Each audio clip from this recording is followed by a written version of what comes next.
Season കണ്ടായിരുന്ന? ഇല്ല. മനുഷ്യന്മാരുടെ കാര്യമാണ് ലച്ചു. അവൻ എന്തൊരു കളലക്ഷണമല്ലേ ഉണ്ട്. ഹലോ ഗൈസ്, അങ്ങനെ നമ്മുടെ ഉപ്പും മുളകും പുതിയ പ്രൊമോയിൽ സിദ്ധുവിന്റെ ആ ഞെട്ടിക്കുന്ന വെളിപ്പെടുത്തൽ. അതേ കൂട്ടുകാരെ, പിറ്റേ ദിവസം ഒരു ദിവസം രാവിലെ എണീക്കുമ്പോൾ നമ്മുടെ ലച്ചു എണീക്കുമ്പോൾ സിദ്ധുവിനെ കാണുന്നില്ല. അപ്പൊ സിദ്ധുവിനെ കണ്ടോ അമ്മൂമ്മേ, കനകാന്റി, ഗൗരിയമ്മായി എന്നൊക്കെ വിളിച്ചു പറഞ്ഞു ഓരോരുത്തരോട് നമ്മുടെ ലച്ചു ചോദിക്കുന്നുണ്ടേ. അപ്പൊ സിദ്ധുവിനെ കാണുന്നില്ല, ആരും കണ്ടിട്ടില്ല കേട്ടോ. അപ്പൊ ലച്ചു പറയുന്നുണ്ട്, കഴിഞ്ഞ ദിവസവും ഞാൻ രാവിലെ എണീറ്റപ്പോ അവരെ കാണുന്നുണ്ടായിരുന്നില്ല, ഇതിന് പിന്നിൽ എന്തൊക്കെയോ ചുറ്റിക്കളി ഉണ്ടല്ലോ. അപ്പൊ നമ്മുടെ ഗൗരിയമ്മായി പറയുന്നുണ്ട്, ശരിയാ ലച്ചു, നമ്മൾ അങ്ങനെ വിട്ടുകൊടുക്കാൻ പാടില്ല, നമ്മൾ അന്വേഷിക്കണം എന്ന് നമ്മുടെ അമ്മായി എരുതിയിൽ എണ്ണ ഒഴിച്ചു കൊടുക്കുന്നുണ്ടേ.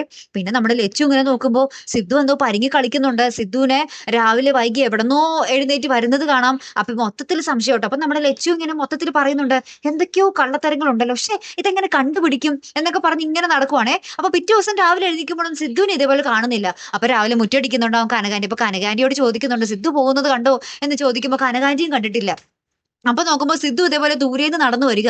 അപ്പൊ നമ്മൾ ലച്ചു അമ്മൂമ്മയും കൂടി അങ്ങനെ അന്തം വിട്ട് ഇങ്ങനെ ഞെട്ടി നിൽക്കും. സിദ്ധു എവിടെന്നാ ഈ രാവിലെ എപ്പോഴും വരുന്നേ എന്നുള്ള രീതിയിൽ. ലാസ്റ്റ് നമ്മുടെ ലച്ചു പറയുന്നുണ്ട്, സിദ്ധു എന്താണെങ്കിലും പറഞ്ഞേ പറ്റൂ, നിന്റെ ഉദ്ദേശം എന്താണ് എന്നൊക്കെ ഇങ്ങനെ ചോദിക്കുന്നൊക്കെ ഉണ്ട്. അപ്പൊ ആരോടൊക്കെയോ ലച്ചു ഫോൺ ചെയ്തും ചോദിക്കുന്നുണ്ട് കേട്ടോ, സിദ്ധുവിന് എന്തെങ്കിലും ചുറ്റിക്കളി ഉണ്ടോ എന്നൊക്കെ. അപ്പൊ ലച്ചു ആകപ്പാടെ ഇങ്ങനെ ടെൻഷൻ അടിച്ച് ഡിപ്രഷനിൽ ഇങ്ങനെ ഇരിക്കുക. അപ്പൊ നമ്മുടെ സിദ്ധുവളിയും പറയുന്നുണ്ട്, ഇനി ഞാനൊന്നും മറച്ചു വെക്കുന്നില്ല, ഞാൻ പറയാം എന്നും പറഞ്ഞിട്ട് ഒരു കഥ അങ്ങോട്ട് പറയുകയാണ്. എന്താണത്? നമ്മുടെ സിദ്ധുവിന് സോമനാമ്പുലിസമാണെന്ന് തോന്നുന്നു കൂട്ടുകാരെ. രാത്രിയിൽ വെളുപ്പാങ്കാലമാകുമ്പോൾ നമ്മുടെ സിദ്ധു കിടക്കയും തലോണിയൊക്കെ എടുത്തുകൊണ്ടോ ഒറ്റ പോക്കാണ്. നമ്മുടെ പാറമട അങ്ങാട് കണ്ണൊന്നും തുറക്കാതെ ഒറ്റ നടത്താണ്. പിന്നെ കുറച്ച് കഴിഞ്ഞ് തിരികെ വരുന്നതും കാണാം. അപ്പൊ ഇതാട്ടോ നമ്മുടെ സിദ്ധുവിന്റെ കുഴപ്പം. ഇനി ഇതെങ്ങനെ നമ്മുടെ ലച്ചു മാറ്റിയെടുക്കും എന്നുള്ളതാണ് അറിയേണ്ടത് അല്ലേ. കാത്തിരിക്കട്ടോ, അടുത്തൊരു വീഡിയോ വരുന്നത് വരയ്ക്കും. Good bye.